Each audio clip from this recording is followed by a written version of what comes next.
Carlos Alcaraz injury. How damaging is wrist issue, and are they becoming more common? Published when Carlos Alcaraz walked off the court at Rod Laver Arena in January, he was on top of the world. At 22, he had just completed the career Grand Slam, defeating all-time great Novak Djokovic in the Australian Open final, winning his 7th major overall and his 3rd of the most recent 4.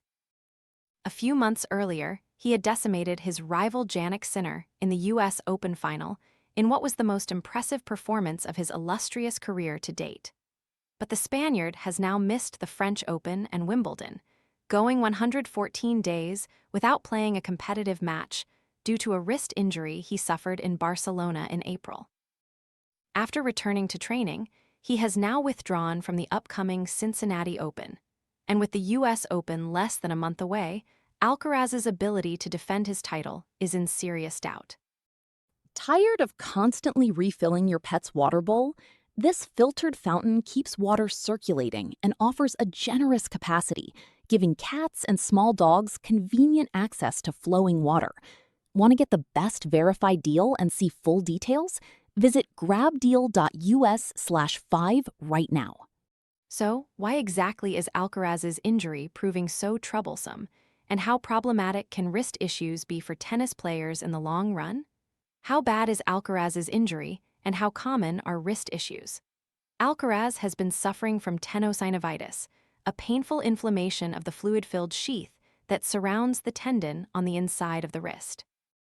Tenosynovitis is typically caused by repetitive movements like gripping and swinging a tennis racket, and can lead to swelling and ongoing tenderness.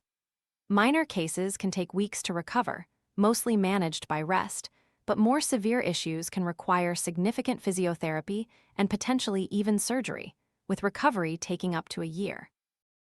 Alcaraz has not undergone surgery, but his latest withdrawal will take him to over 4 months out injured, and for a portion of that, he was unable to use a racket at all.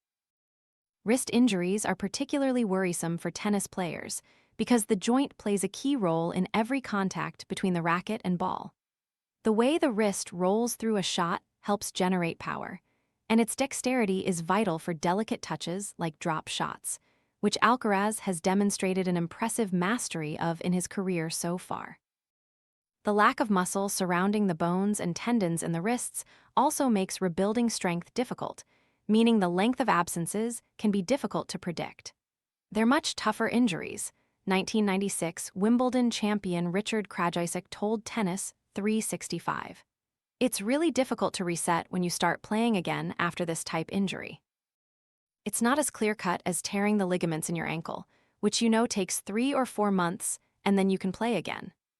As tennis has become quicker, with the majority of players on both tour hitting hard from the baseline and using a double-handed backhand, the ability to generate power and topspin has become even more important, increasing the strain on players' wrists. Grand Slam winners Dominic Thiem and Juan Martín del Potro both suffered recurring wrist injuries throughout their careers, which eventually led to their retirements.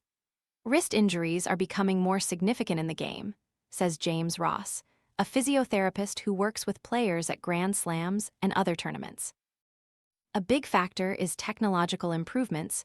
Rackets and strings are better, so the ball is coming at you with more force, and you've got to be able to absorb that. Tennis players also have a more grueling schedule than ever before, putting more strain on the joints, and the balls are inconsistent between tournaments. Changes like that mean the body has to adapt, and that presents an injury risk. Why can returning from a wrist injury prove so difficult? Alcaraz won his last match, beating a qualifier in the opening round of the Barcelona Open, but was in visible discomfort and withdrew before the following round. Photographs and videos were posted to his social media channels, showing him participating in a training session in Murcia on Tuesday, sporting the longer hair he has grown out during his absence.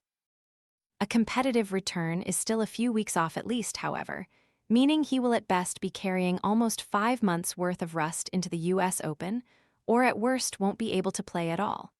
But with wrist injuries in tennis, waiting longer can help prevent the problem becoming recurrent.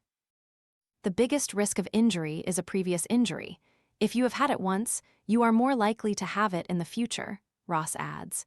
If a player can get back over a period of a few months and they don't have a reoccurrence, generally they will be okay. But some things can become chronic, and the pressure of the sport to come back, earn money by playing, and keep your ranking points is a risk.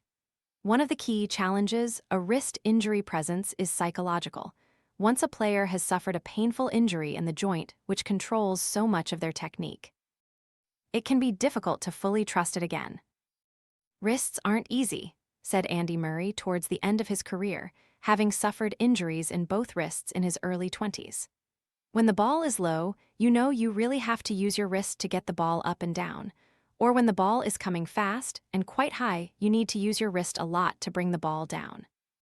It's difficult when you try to come back from a wrist injury because the pain that you feel when you initially hurt it, mentally it's very difficult to let go of. How does Alcaraz's absence compare to modern legends? 2 missed Grand Slams are possibly about to become 3 for Alcaraz, who is suffering the kind of extended absence from tennis which other modern greats have managed to avoid. Roger Federer didn't miss 2 consecutive Grand Slams until he was aged 38 and far beyond his physical prime, while Rafael Nadal missed 2 when he was 26. But the second of those was due to illness rather than injury. Novak Djokovic has never missed more than a single major, and rival Sinner has played in every single Grand Slam since his first in 2019. Before his injury, Alcaraz had been performing at an extremely impressive average of 2 Grand Slam titles per year. Continuing at that pace would have him level with Djokovic's record of 24 by 2034, when he will be only 31. Alcaraz will hope to return to top form as soon as he is back on court, but reaching the same level of performance following a wrist injury isn't easy. The wrist doesn't get great blood supply and it doesn't heal very quickly, says Ross. It takes real time to build strength in it, and the management is very complex. Restoring confidence is down to how rehab goes. You can feel amazing and then get a setback, and it's how you deal with that. We also treat injuries as windows of opportunity.